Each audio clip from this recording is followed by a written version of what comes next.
Hey guys, welcome back to my channel. To get the most out of this video, it's so important that you listen to this multiple times so that you can really understand the deeper meanings within what is said, and so you can also gain insights on how to apply it. If you haven't already, don't forget to subscribe and like this video so you can be notified when I post next. Thank you. The foundation stone.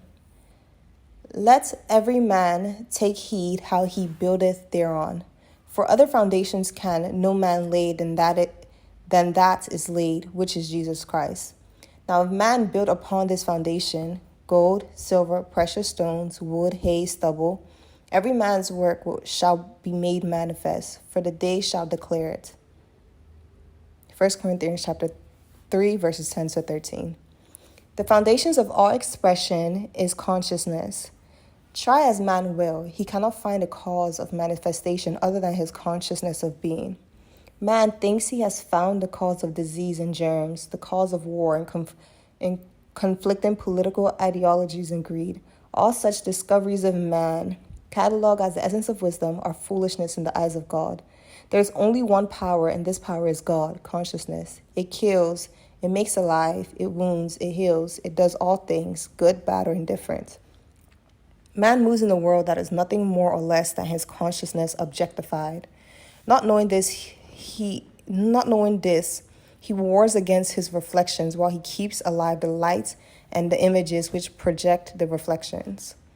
I am the light of the world. I am consciousness is the light.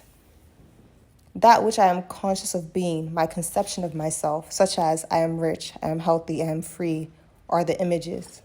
The world is the mirror magnifying all that I am conscious of being. Stop trying to change the world since it is only the mirror.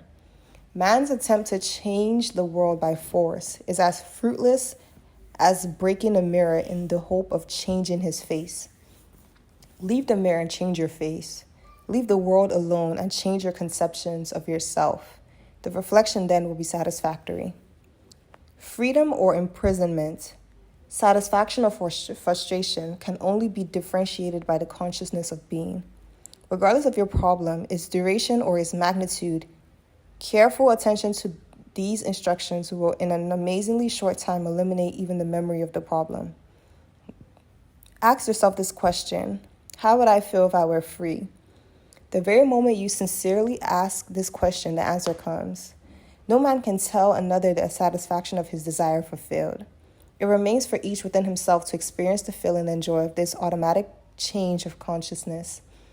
The feeling or thrill that comes to one in response to his self-questioning is the farther state of consciousness or foundation stone upon which the conscious change is built.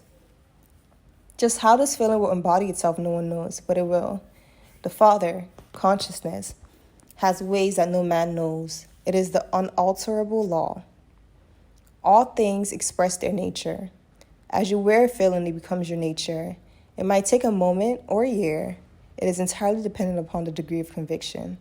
As doubts vanish and you can feel, I am this, you begin to develop the fruit or the nature of the thing you are feeling yourself to be. When a person buys a new hat or a pair of shoes, he thinks everyone knows that they are new. He feels unnatural with his newly acquired apparel until it becomes a part of him. The same applies to the wearing of new states of consciousness. When you ask yourself the question, how would I feel if my desire were at this moment realized? The automatic reply, until it is properly conditioned by time and use, is actually disturbing.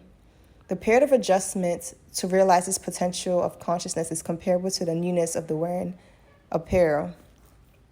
Not knowing that consciousness is ever outpicturing itself in conditions round about you, like Lot's wife, you continually look back upon your problem and again become hypnotized by its seeming naturalness. Heed the words of Jesus' salvation. Leave all and follow me. Let the dead bury the dead. Your problem might have you so hypnotized by its seeming reality and naturalness that you find it difficult to wear the new feeling or consciousness of your Savior. You must assume this garment if you would have results. The stone, consciousness, which the builders rejected, would not wear, is the chief cornerstone, and other foundations no man can lay.